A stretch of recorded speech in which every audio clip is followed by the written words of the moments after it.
Digital music. Trends.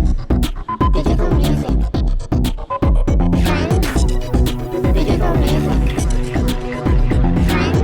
Trends. Digital music.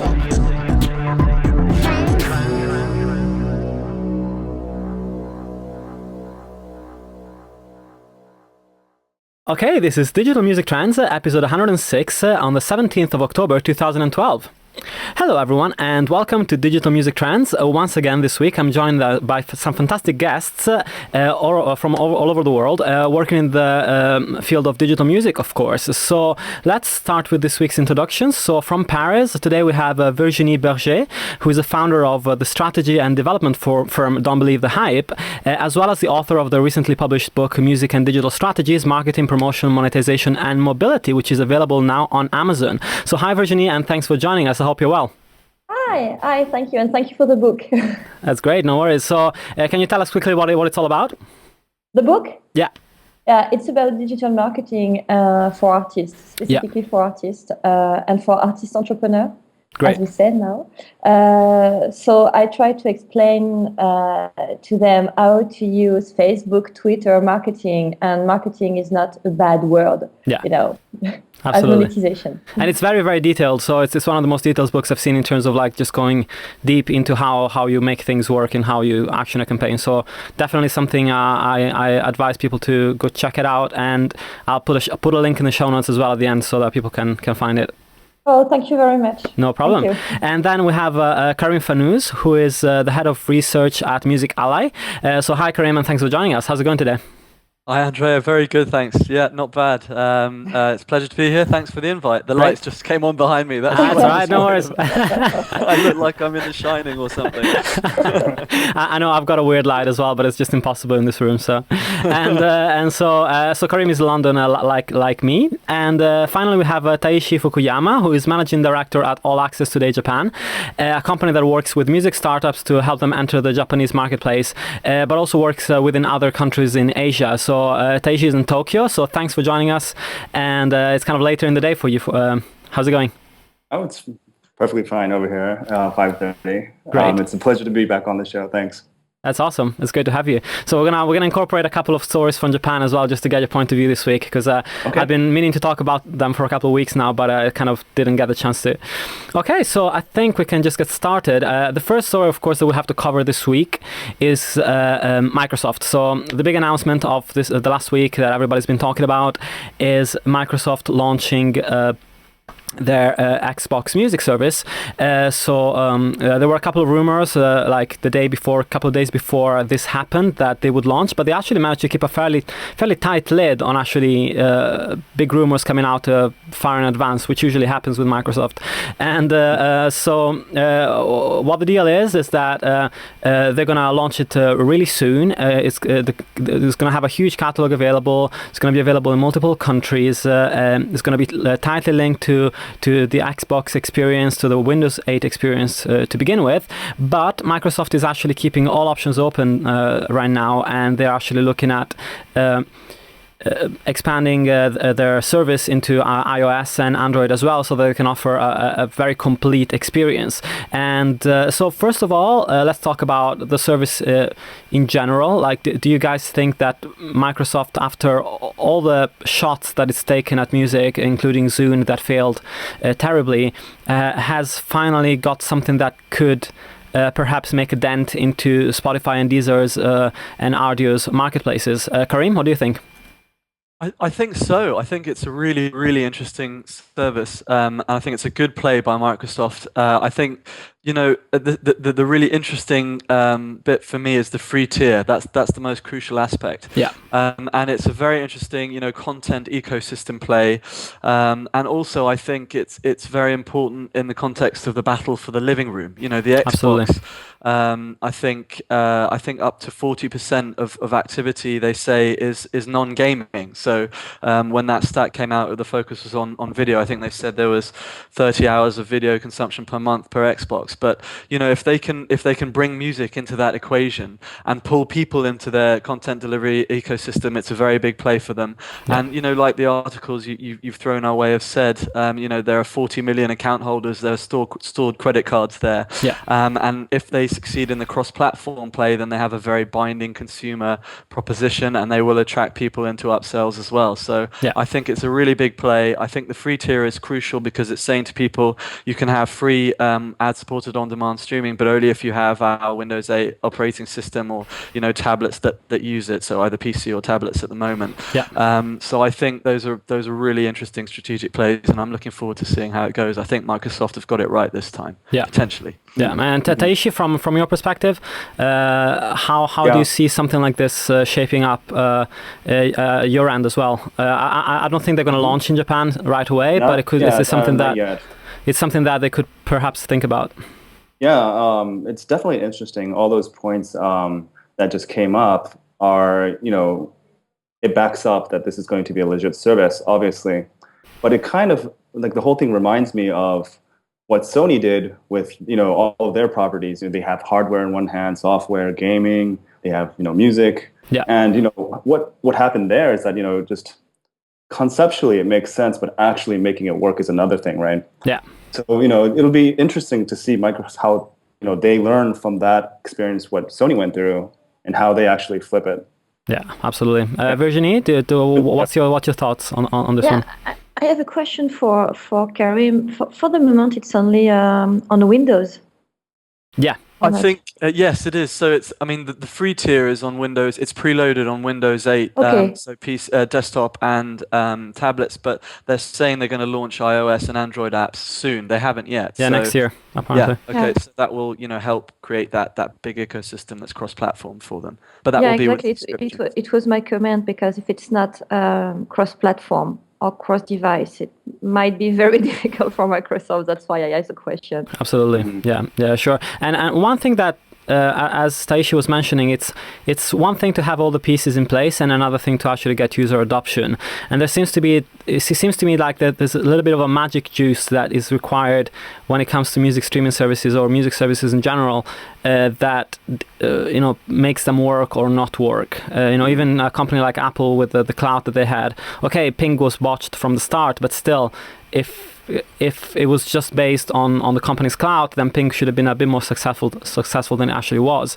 And Spotify has got this huge buzz about it, and just because it's a cool company and people view it as a cool company to subscribe to and to be seen, associated with, but it's not the same with Microsoft. Maybe the Xbox brand will help, which is probably why they put it in the name right there. But do you reckon that there's going to be some trouble for them to position themselves as something cool that people want to subscribe to? I think there's no doubt about it. Yeah. Microsoft's not very cool. Sure. Yeah.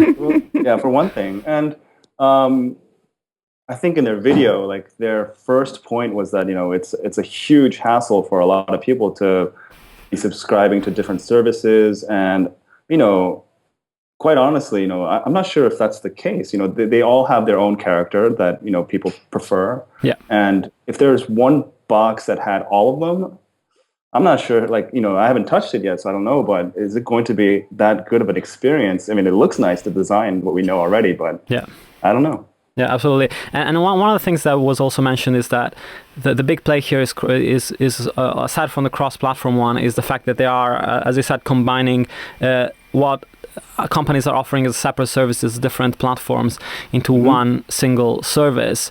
And so that's really quite compelling for the user, just because if you have a Pandora subscription, you're in the US, and you have a Spotify subscription, and you have something else, you have got Sirius XM. Deezer, exactly. The only part that I noticed they left out, the only part they left out is like the mood-based, like the songs is. I hear that they're getting really popular. I use it actually quite often, and you're in the mood for cooking, or like you're commuting to work, and then you have a playlist for that. Yeah, maybe that's the only part that they left out.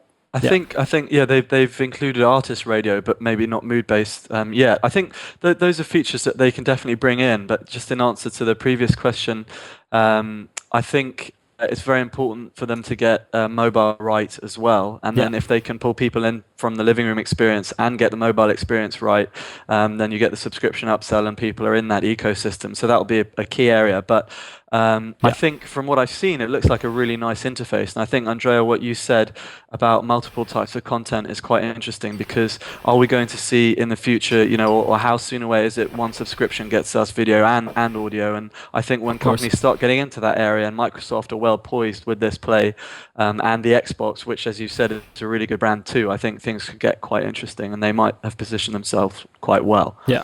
And the bundling is like one of the biggest plays for them, because really like the fact that it's going to come and preloaded onto millions and millions and millions of machines, as well as the potentially millions of tablets they're going to sell. I mean, I'm not too sure about that, but I'm more inclined to think they're going to sell millions of PCs and laptops still. And that's actually interesting, because I think Microsoft has tried to steer away from providing bundled services for a while, ever since they've come into all these regulatory troubles. But it may well be that because Apple is making so much noise and has become such a huge company, that they almost feel like they're a little bit out of the woods in terms of the regulatory side, and that they can try and sneak something like that in without incurring any fines or any problems especially from the European Union, which is the most adamant in making Microsoft comply to this sort of stuff. Do you think that could be an issue? Karim, what do you reckon? Who's going first on that one? I think I know people have been talking about it. I have to admit I haven't read into it very deeply yet, but I think if other services are we're talking about scrutiny around the preloads onto devices, or bundling subsidized bundles. What exactly are we talking about? I think the concept is that every single computer that's gonna be shipped is gonna come with the Xbox Music service bundled in as a free service with the ads. Oh, okay. So there's going to be like an Internet Explorer. Yeah. It's going to be like Internet Explorer. I'm going to reserve judgment on that. I'll see, but people are definitely talking about it, and it could be a problem. I think around bundling, people are also asking how it's going to be subsidized. I've seen, friends tweet, "Look, is this going to come into my Xbox Gold subscription for free? Do I get that?" And I think that's going to be an important thing to watch unfold. Absolutely. And do you think, Virginie, these are could be worried about something like this in France? It's got a very strong, hold of the French market in terms of streaming. No, really, I don't think so. Deezer is huge. Yeah, and exactly. Spotify is very weak in France. So no, because Microsoft in France is not very important. I mean, I worked for Microsoft and I work for MSN and Hotmail. Yeah. But for me, Xbox is too video game. Yeah. It's not enough music.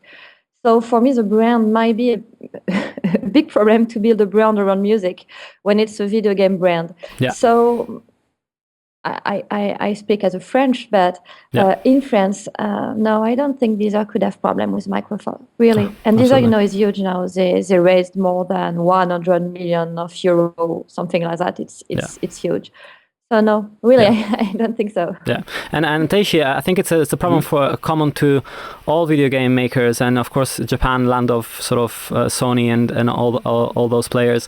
Do you think they're having a hard time transitioning their gaming's the strong focus on gaming into like more of a home entertainment, which includes gaming but also includes all sorts of other stuff? Exactly. Right, and obviously, the one that comes into mind is Sony with the PlayStation. Yeah. And they have a huge presence here with the record labels, being Sony, Sony Pictures.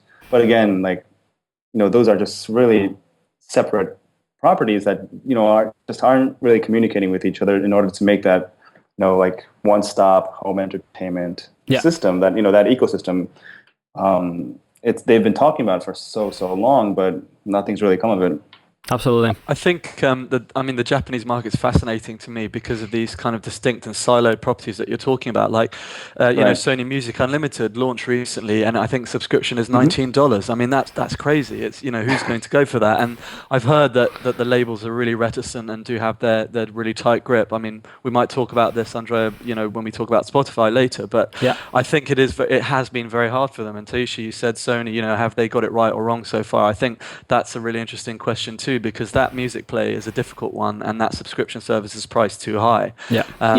And what are they going to do? It's $19. 19. Yes, exactly. Look at the price.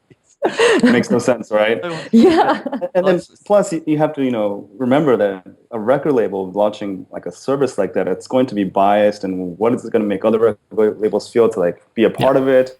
So it's really, this actually is a good maybe transition to go into the Spotify thing, because they're independent, Yeah, they're like exactly. so. Yeah, absolutely. Yeah, and as you said, we're going to talk about the fact that paid content, and Robert Andrews reported that on some rumors that Spotify may be prepping for a Japanese launch in as soon as January, which is a really interesting play. Apparently, they've had feet on the ground for a while, both in Japan and China, just to sense what the market is doing, and it may be a good time for Spotify to try and break into the Japanese market. Of course, the question is, the Japanese market is very particular in terms of how it works and how the revenues come in, and the CDs are still a huge part of the revenues for the industry there, much more so than in the US or in Europe. And also, and although the downloads are booming, the physical market is just so strong. So Taishi, what's your take on a Spotify coming to Japan? Do you think there's demand for a service like this? And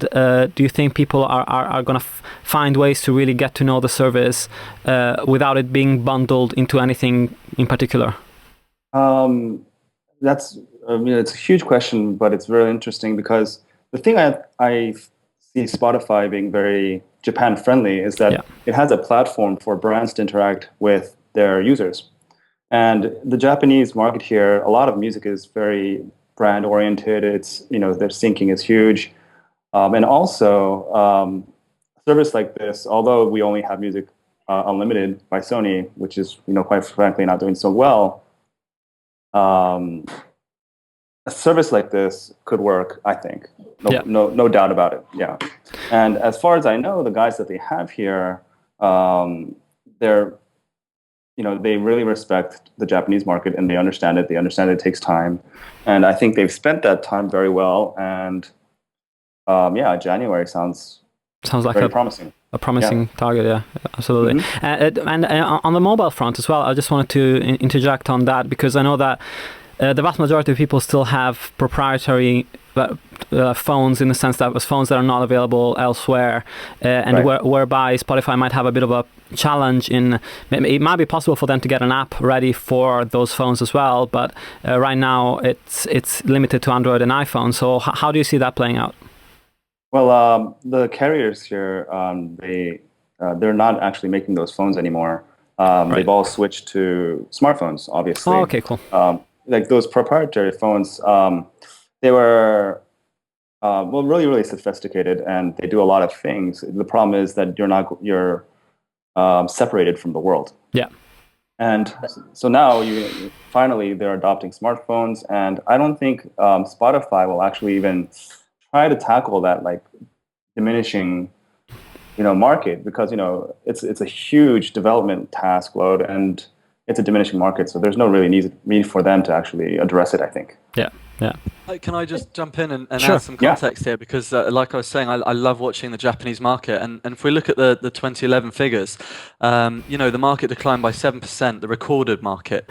But digital, within that, there was a 16% decline. So I think there was a 2% physical decline. But what Toshi is saying is interesting, because digital download sales have been booming for many years. And there's been a kind of false upgrade cycle because of two things: these proprietary feature phones, and there was funding going in from the government to the companies to make new hardware and kind of simulate the industry. But what happened is that these amazing phones with amazing features came out, and new ones came out so regularly that people would upgrade every 2 years. And within that, so the way they bought downloads, there's a file called the Chakouta, which I think Toshi can say more about, but it's kind of like a rich download file where not only you get the track, but you get other media. So you might get a video, you might get a lyrics or photos bundled with it, and they were DRM protected. So they were linked to the phone they were downloaded to. So every time a consumer had to upgrade their phone, they had to rebuy the track. So the market was booming as a result of this amazing kind of overblown upgrade cycle. And now, like Taishi said, we're seeing the switch to smartphones. So I think the bottom has fallen out temporarily while people transfer over to smartphones, and there's also a lot of piracy going on. So I think it's going to need a year or so to stabilize. And I think the other interesting thing is the local labels have a really strong hold on the distribution. So I think they own, or one of them owns Rekochoku, which is a big download store. And I know that Sony, which is one of the big ones there, is very reluctant to assign publishing to new services, even to its kind of Sony Unlimited brand. So, they're different entities. So I think just adding that context, it's a fascinating market to watch, but I think it will rebound when they make the transition over to smartphones in a few years, and perhaps these new models come in as long as they're licensed in a more appealing way to consumers. I mean, those price points are just too high. Absolutely. And I swear. Do you have more information about the launch of Spotify? Do they want to launch with a subscription free or paid subscription, or do you I don't think there's anything out there yet. No, you have no information about that? I don't have any information on that. Yeah. Okay. And Virginie, you work a lot with artists. So are you excited about the opportunity, especially for example, French artists to receive more exposure as a result of a service like Spotify or more streaming services being available in Japan? And do you think there's an opportunity there for international artists to get easier exposure into those markets as well? Oh yeah, sure. It's very, very interesting and very important because it's so difficult to get exposure and to get visibility. Yeah. But the answer is always the same. So yeah, it's very important to use the services, but about the price and about the rights for the artist. Yeah. It's always the same answer, because Deezer in France is just nothing. It's something like 0.003 cent for a stream. For Spotify, it's the same thing. So yeah, it's very important, but on the other way. Yeah, exactly. So yeah, in Japan, but I work with The Orchard. Maybe you know them. They are huge. I think they are the first digital distributor in the world, something like that. And so we work in Japan, Russia, Africa, South America, everywhere. But when I receive the invoice, it's the pain. Really. I get for an artist, it's a huge artist. The Elderberries, it's an indie band. I received $251. Yeah. I think not Spotify, like Pandora recently disclosed some of their payouts to artists. Yeah. Have you guys seen that? Yeah, we discussed that last week, and there's been a lot of stuff going out after that because of course the numbers came out, and then people started looking into the numbers, and it turned out the numbers weren't quite as good as reported because of the way the royalties are distributed. So I mean, they're probably Pandora and Spotify are probably far and away some of the biggest payers to artists, not to artists, to the labels at this point. We have to make the distinction, but exactly, the artist and the label, yeah, of course. But still, the artist is not, depending on the contracts as well, it really makes a difference to what they're receiving. I mean, I guess Pandora, at least you got the guarantee that 45% of the revenues that are sent to SoundScan, then they get relayed back to the artist, and I don't think it's dependent on label deals.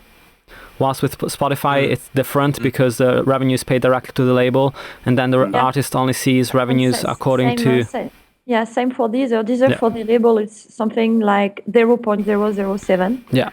And it's not only 0.007, but, it's usual. And for the artist, it's 0.003. Yeah. spent. Oh wow, yeah, that reminds me of a statistic I think WIMP Aspero put out. I think they said they paid something like 70 or 80% of their revenue directly to the labels. So they're like washing my hands of the debate sort of thing, and what happens afterwards is what's important, like you're saying. Yeah, absolutely. And just segueing on from that, I think it'd be quite interesting to talk about staying on Japan and just talking about piracy for a short while, because there's also some interesting parallels that we can make between what's happening in Japan now and what's happened in France with the three strikes law. So we got both with the Hadopi. So get both sides of the coin and see what the perception is. So first of all, Virginie, so what's the status on Hadopi? I know that the first I think. The first person has been fined somehow. It was Only one. last month exactly, and the fine was ridiculously low compared, especially to some of the fines that were given out in the States. So it feels like the experiment is failing a little bit already, just because it feels like a tiny proportion of the people that get scanned then actually get fined or get anything from there. So what's your perception of where the Hadopi is right now? Hadopi is very, very expensive. It's 12 million euro per year for their budget. Yeah, it's very, very expensive. And yes, they caught someone last month, the only one. Yeah. I guess the man. It's awful because it's not the guy. Had to pay 150 euros, so it's nothing. Really, it's nothing. Yeah. But he was not the pirate, because the pirate was his girlfriend. Exactly. Is she going to pay him? Yeah, I hope. But no, Hadopi is a joke. It's awful to say that, but it's the end of Hadopi, really. Yeah. It's the end in France of Hadopi. Hadopi was very important, for the fear. Yeah. Because people, because of Hadopi, maybe be careful with piracy. So, yeah, for the fear of Hadopi, it was very important. But Hadopi didn't educate people. They didn't tell to people how to use internet, why it's not good. Yeah. to pirate artists. So it's complicated with Hadopi because it's very, very expensive. It doesn't work a lot, really. Yeah. We needed Hadopi for, to tell people, stop piracy.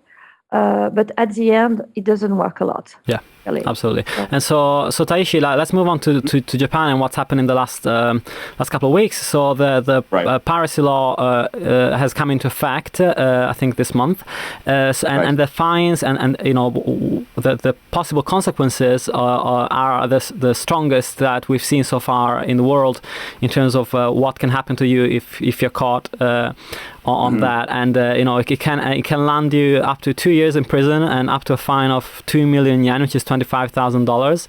Right. For each file. Yeah. For each file. Yes. with the uploaders facing 10 years of prison. Mm-hmm. And a fine 5 times as large. So if you're seeding a track on BitTorrent rather than just downloading it, then the fines and the time in jail skyrocket. So this is something that has been lobbied, of course, strongly by the Recording Industry Association of Japan, as the Register reports, which is RIAJ.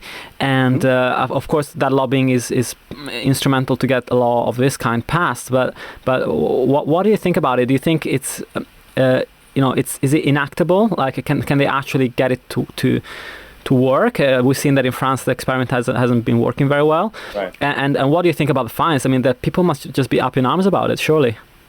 Yeah, it does raise a lot of attention, obviously, and to see it really work is, I think the RIAJ is also lobbying for another thing, is to have ISPs implement some sort of software that detects these downloads, when they actually happen, instead of going and tracing all these files that are out there. Yeah. It sucks to be the guy that actually gets the call. Yeah. So you have to be able to trace it when it happens. So I think that is more of a realistic way of doing it. Yeah. Because then you actually know that if once you upload illegal files, there's actually someone tracing you, whether or not someone gives you that call or not. Yeah. So I think the important part probably for the RAJ is that they continue lobbying for that part and maybe that first half of what we just recently passed is just kind of like the poster saying that, this stuff is real and it's coming. Yeah, absolutely. And because Right. I know that in Japan, there's a huge culture of actually respecting the law, and the crime rates are very, very low, and so that's why I feel like that's something that's going to probably make more of an impact on the general public than in another country where people are more used to kind of sneaking around and getting away with stuff. As in France. Yeah, exactly. Or in Italy, or No, really. Yeah, exactly. No, but there's illegal downloading is definitely a problem. It's maybe not as much in different other countries. Yeah. But it's certainly a problem, and I think looking at past precedences like in France and in the U.S., the Japanese have also kind of followed in their footsteps. And I don't think there's any really other way to do it. Yeah, absolutely. And Karim, let's move it back to the UK. So, seeing how things are going in France and Japan, and the UK is still kind of playing around with the idea. Apparently, there's going to be some action taken, but it's not going to be until the January 2014, with the first batch of letters going out to people that have been detected to be file sharing or downloading illegally. And there's a huge debate about the costs of this, of course, because the UK is very budget conscious at the moment, and so any huge costs that are ramped up to pay out record labels and to basically protect their market is really scrutinized. So what's your take on the cost side, and what's the word on the street as to the feeling from record labels on that? Yeah, I mean, I think there is a massive debate about costs at the moment, and no one wants to have to bear those costs, because it doesn't really. I mean, it's hard if you're the label. You're saying, right, I have to pay the letters. I have to pay for the letters that are going out to people who are using your infrastructure to download, tracks which are linked to my rights. Yeah. And at the same time, the providers are going, well, look, we're not encouraging this behavior. We shouldn't have to bear the cost. There's a massive debate going along, and what Virginie said earlier about they are very, very high costs. When you look at the figures, you think, oh my gosh, they're going to spend these massive amounts of money and just sending the letters out. It feels a bit wrong. Yeah, absolutely. I think, and it's taking such a long time to come to the agreement. That's very frustrating. It has to be very frustrating for all the parties. I think, the most impactful part of all this for me in terms of watching markets is the press and the PR around it. So, if we look back at Japan, 2-year jail sentence, wow, that's a massive headline. And if you look back to Sweden a few years ago, I think back in 2008, when the iPred laws came in, there was suddenly this massive rebound, because at the same time there was very high profile. The iPred laws came in, and it's the home of the pirate party. And I think they actually had I think the point is there at the same time Spotify was just being launched, and they have a very good technological infrastructure. So there was this really encouraging rebound when they saw the PR, file sharing activity really dropped immediately, and then you've had the launch of streaming services into the market and nice consumer propositions, and they're now leading the way in terms of access models. So I think the PR can really work. As to the effectiveness of the actual structures being put in place, I hope they work. I know that if a file sharer with a good conscience gets a letter, they're going to think twice, definitely. And I think it's really proactive. And I think organizations have to be seen to be doing these things. But as to the costs, I think they are massive. And there are also worries about from how the reporting. So a technology company might, the rights holder saying, well, perhaps the technology company might game the way that the costs are assigned, the way that they actually fiddle the figures and say, well, look, we put activity into this area, now you have to pay for it. And the rights holders are saying, well, really, are they just trying to game the way that the activity and the cost is going to be assigned, so that they're actually doing a different activity, but it's being assigned to file sharing measures. So there are a lot of big questions. Absolutely. Okay, so I think sorry, Virginie, do you want to add something? No, I just want to say that for Adopi in France, it was very political. Yeah. I mean, it was an idea from the previous government, from Sarkozy, our former president, and in France, Sarkozy was not very loved and liked. That's why Adobe is very, very political. Even if it's a good idea, maybe it's a good idea, I don't know, but it's so political. It's so linked to Sarkozy. Yeah. That yeah, it couldn't work. Absolutely.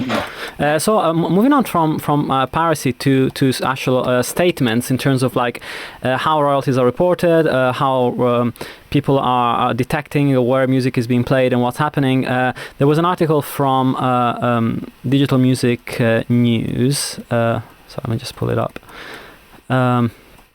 That's from Paul Resnikoff, who was talking about the fact that 80% of music played is commercially is unreported or misreported, and that's something that the company TuneSat, which is a New York-based startup that detects automatically what songs are being played from a variety of sources, is something that they are saying is happening, and that there's so much money out there that is not being collected or that is being misassigned to larger artists because it's just on a pro share ratio instead of actually the money being assigned on the actual tracks that are being played on the various channels on radio and online. So this is a huge subject because there are some big companies that are involved in the detection and the assignment of royalties when it comes to radio, to streaming, and to all these sort of avenues. And so there's a big wall there to climb in order to get to the other side and find a more transparent way of reporting on these.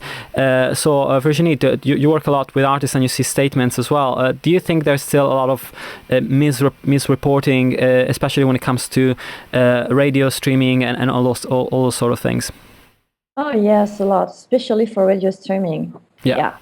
Yeah, 100%. Absolutely. And do you see any way that it could help? Like a company like TuneSat is, they're hoping to be able to track all the tracks that are being played across radio stations, TV stations, everywhere worldwide, so that they can report on that. There's a company in Belgium named Collector. Maybe you know them. Yeah, so Collector is able to track more than 25 million of tracks on 3,000 radio all over the world, so it's great. But the problem is not with Collector; it's the problem is with society like collective society like SACEM in France or SABAM in Belgium or PRS. Yeah, it's the problem is here. It's in the old structures that are hard to change, of course. Yeah, they are not able to follow. Really. I think it's very difficult. It's a good point you made, but I think they're trying to adjust. Like I think PRS did a big deal with Songkick last year to track listings, gig listings and set lists through that. And I think people are starting to look towards the live recognition technology space as well. And hopefully, these companies will develop great technology that really helps the payout system and helps it come back to the artist. I think that's really an important space over the next few years. Yeah. Taishi, I know nothing about how these kind of royalties from radio and stuff are collected in Japan. Do you have any more insight to offer on that? As far as it's a very archaic system. It's black box. Payments are not monthly at all, and like the collectors and cobalts of the world are very unknown. I think here in Japan, very few know, and I think that part of innovating the music industry is really, really important. And it's I wish there were more activity there in Japan and Asia. Yeah, for sure. Yeah, absolutely.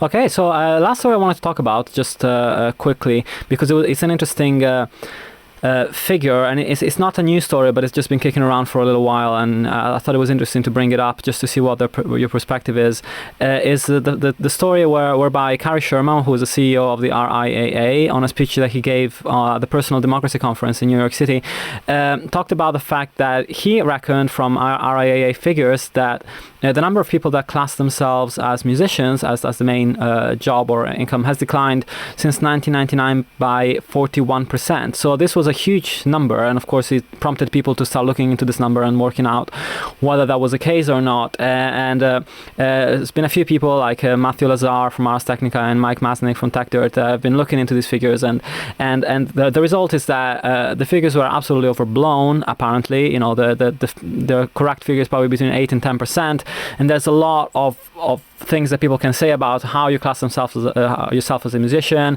Do you have to be full-time? Do you have to be part-time? What's the bridge there? How does it work? But it's an interesting thing to think about, just to think about the factual consequences of how the revenues are shifting, and whether there has been any decline in people just making music for like an increase, of course, of people making music for fun, because there's more music than ever available. But whether there's been a decline, even if small, of people that are actually aiming at making a living out of music. So Karim, do you think that's something that's happening, going on, even in a country like the UK? Yeah, I think it's something really interesting to think about. Like you say, when I saw that figure, I thought this is more of a headline than anything else. And you know, what about the classification? I consider myself a musician, but my job, is head of research at Music Outline. That's what I would put down. What about all the money that changes hands that isn't necessarily registered, like money, cash in hand for a gig or a session? Yeah. I think that the big impact, maybe, I think there are more people making music, and there are more people then that stand to get their music out there and eventually get a return on that, and perhaps make a living as a kind of recording and performing singer-songwriter or band. I think where the impact from technology comes is on the traditional sectors, like the orchestras, like the film scores. So more and more people are using really, really good, great sounding synthesizers or synth banks, which sound so realistic, and it means that less jobs are going to, for example, the London Symphony Orchestra, the RPO, and to the studios like Lyndhurst Hall to record these wonderful sounding soundtracks. I think that's a pity. I think there is a big impact of technology, but at the same time, it's empowering us to make more music, and perhaps more music is being made for free, and there's more music out there. So I think the actual impact is probably on traditional sectors a bit more, in terms of money and people being paid, and less people being employed as a result, I think. Yeah, and Virginie, do you think that in France, for example, do you feel like artists you talk to sometimes feel like it's too hard to actually make a living out of making music, and maybe they just don't class themselves as musicians full time because of that? Or do you not think that has had an impact at all, the way that the revenues have shifted and things are moving around in the music industry? Yeah, it's the same thing, but in France, we have something special. We have intermittent. It's very French, but it means that you can live without working. Okay. Live because live on your music is the same thing in Belgium. If you only tour, 3 or 4 times a year, you can live as a musician. The government pay you each month. Wow. It's very, very special. It's very French and very special. That's why it's so difficult in France to move, because artists are very comfortable. You have your fee, your salary each month. So it's very, very, very difficult to find new wealth monetization, to fight against lobbyists, to fight against major labels, because sometimes they just don't want to move. So it's very comfortable for them, but in another way, it's very, very difficult for us, because it's difficult for us to work with them and to try other things. Yeah, but it's amazing, actually. I had no idea this was happening. It's very expensive, Yeah, it's very I'm expensive, and now it's not very, very good for our government. I think there's a lot of people in the UK who always say like, "Oh, I would love to quit my job and just be a musician full time, but I just can't afford to do it." In the UK and the US, artists are very entrepreneur. They try new things and they test new things, and they are very. You can talk money with artists in the UK or in the US. In France, if you try to talk money, it's not artistic. Gosh, if you want to talk about marketing, no, you can't. It's not for all the artists. Young artists are very, very entrepreneur, and they try a lot of things. But for all the artists, they are so comfortable with their money and so comfortable with their revenue that it's very, very, very difficult. With marketing and monetization, it's not for us. It's not very artistic. I'm an artist. So. Amazing, that's great. Do you mind if I just jump back in really quickly on the back of that, because I don't want it to sound like I was avoiding the issue. I think I do hear on the ground, people are saying there's less money in the game, the session musicians, the studios, definitely. But I think what Virginie's just said is a really important point, is that in the UK we do see, and the US and other places, we see a lot of creativity in terms of entrepreneurship and selling products and fundraising campaigns. And I think what technology is helping as well. For example, the SoundCloud Getty deal, which I think you spoke about last week, will create hopefully new revenue streams for budding artists. And sync is a really big area that technology can help in. But I think also what Virginie has said about this distinction between artists and business is really important, because I've met a lot. This is just subjective. I've met so many people, or a lot of artists who go, "No, we're just artists. Don't talk to me about monetization. We're just living for the artist thing." And I think it's a really beautiful stance, and I think it's very pure, but I do think it's naive. And having spent time doing it myself, now I look back and I think, gosh, that's such a bad thing to say, because it just doesn't make any sense. No, exactly. You want to make money, go and make it. You have a great trade and you have a great passion, so go and figure out how to monetize it.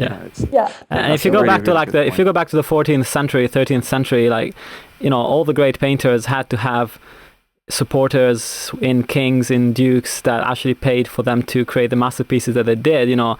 The idea of art for art's sake is great, but it's actually really hard to sustain unless you have a model like in France, where perhaps you have a little bit more leeway to be able to do exactly what you want without having to think about the consequences. But Taishi, I assume that the situation is similar in Japan as in the UK, in the sense that people really have to make their own way. Unfortunately, our government doesn't actually pay our artists. I wish they did. But actually, this conversation really reminds me of that that huge successful Kickstarter campaign, right? We have something like that that's very similar to the Kings and Queens, but it's been democratized. People can fund their favorite artists now through Kickstarter or whatever it is. We have actually similar platforms like that in Japan. And some of my friends have funded tours, and because the technology is new, that itself builds buzz. You have different sectors being hearing about you. So I think it's a very interesting, and it's just baby steps how this is still coming coming together. But that whole funding thing, art is art.